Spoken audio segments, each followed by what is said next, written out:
दिन था 18 जून 2023 सुबह के 9:30 का टाइम था। एक टाइटैन नामी सबमरीन पे 5 अफराद जा रहे थे जिनका नाम था शदाब दाऊद, स्टॉकटन रश, शदाब दाऊद के बेटे सुलेमान दाऊद, हैमिश हार्डिंग और पाउल हेनरी नेगुलेट थे। ये एडवेंचर बहुत खतरनाक साबित होने था इन 5 मेंबर्स के लिए। इसकी वजह हम आपको आखिर में बताएंगे। और ये सफर बहुत महंगा था। इस टाइटैन सबमर्सिबल में बैठे 5 अफराद, हर एक अफराद ने 2 करोड़ खर्च किए इस वजह से क्योंकि उन्होंने टाइटैनिक के रैकेट्स को देखने 12,500 फीट नीचे जाना था समुद्रों की गहराइयों में। और मैं आपको डिफरेंस बताना चाहूँ, टाइटैन सबमरीन और टाइटैन सबमर्सिबल में एक बहुत बड़ा डिफरेंस होता है क्योंकि सबमरीन अपनी पावर को खुद जनरेट करती है लेकिन सबमर्सिबल में ऐसा नहीं होता। सबमर्सिबल में जरूरत पड़ती है एक मदरशिप। इस केस में उस मदरशिप का नाम पोलार प्रिंस था। हर 15 मिनट बाद टाइटैन सबमर्सिबल अपनी मदरशिप पोलार प्रिंस को एक सिग्नल भेजती थी और टाइटैन सबमर्सिबल को 2 घंटे लगने थे टाइटैनिक के रैकेट्स तक पहुंचने में। लेकिन ठीक 15 मिनट पहले मतलब 11:15 उनका सिग्नल टूट जाता है अपनी मदरशिप से। उनको 4:30 बजे तक ऊपर आ जाना था, मतलब पानी के ऊपर आ जाना था, लेकिन वो नहीं आए। उसके बाद उनकी मदरशिप ने यूएस कोस्ट गार्ड को फोन लगाया 7:10 पे। उन्होंने कहा ये सब हुआ है। तो फिर उसके बाद यूएस कोस्ट गार्ड ने अपनी एक सख्त सर्च ऑपरेशन जारी की।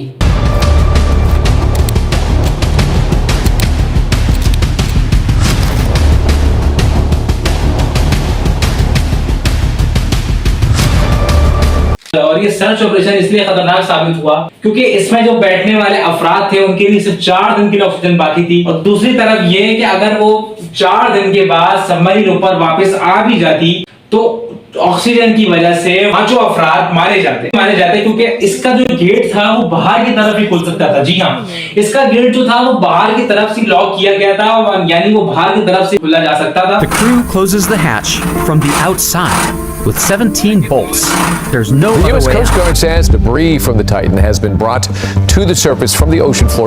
The debris is consistent with the catastrophic loss of the pressure chamber.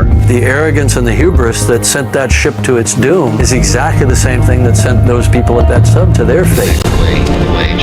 इसका जो इम्प्लोजन हुआ है की वजह स्टॉकटन रश है जो इसमें खुद सवार थे, ओशन गेट के ऑनर जिन्होंने इसको खुद डिजाइन किया है इस सबमर्सिबल को। स्टॉकटन रश नाम है उनका। उनके ऊपर काफी तनकीद की गई थी सेफ्टी इश्यूज के मामले में कि भाई इसकी सेफ्टी सर्टिफिकेट इसका निकलवाओ, सेफ्टी कंजर्वेटिव रहा उसके मामले में। और स्टॉकटन रश को भी मालूम था कि एक्सपेरिमेंट करने जा रहा हूं मैं, उसके बावजूद इन्होंने 4 अफराद की जान दांव पे लगाई। सेफ्टी इश्यूज इनके बहुत आ रहे थे इस सबमर्सिबल के। उसमें स्टील के बजाय सबमर्सिबल को डिजाइन किया था कार्बन फाइबर से। एक्सप्लोजन हो गया, उसका फट गई, मतलब अंदर से फट गई। एक होता है एक्सप्लोजन जो बाहर से फटना, ये हुआ है इम्प्लोजन। टाइटैन सबमर्सिबल का इम्प्लोजन हुआ है, अंदर से फट गया, यानी अफराद भी चकनाचूर हो चुके होंगे। 1 मिलीसेकंड के अंदर सब तबाह बर्बाद हो गया था। कार्बन फाइबर से बनाई गई इनकी बॉडी यानी डिजाइन जो की गई थी, और आगे का जो शीशा था वो छोटा सा शीशा था जो जिनसे ये देख सकते थे, और इसको सिर्फ एक रिमोट कंट्रोल से कंट्रोल किया जा रहा था। The whole thing with this game control. Come on!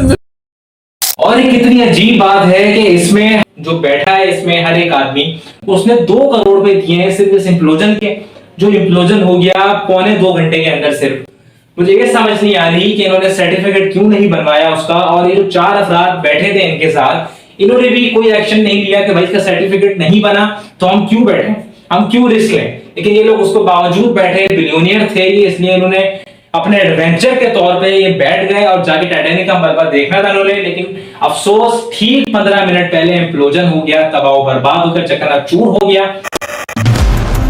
It was certainly zero surprise to me. Monday morning, got confirmation that there was some kind of loud noise consistent with an implosion event. I let all of my inner circle of people know that we had lost our comrades. But adding to the heartbreak today, 19-year-old Suleiman Dawood was apparently terrified to take the trip with his dad, but did it as a Father's Day present. His aunt finds solace that neither suffered. To know that my Sully didn't feel a moment's pain, that his brain didn't even realize.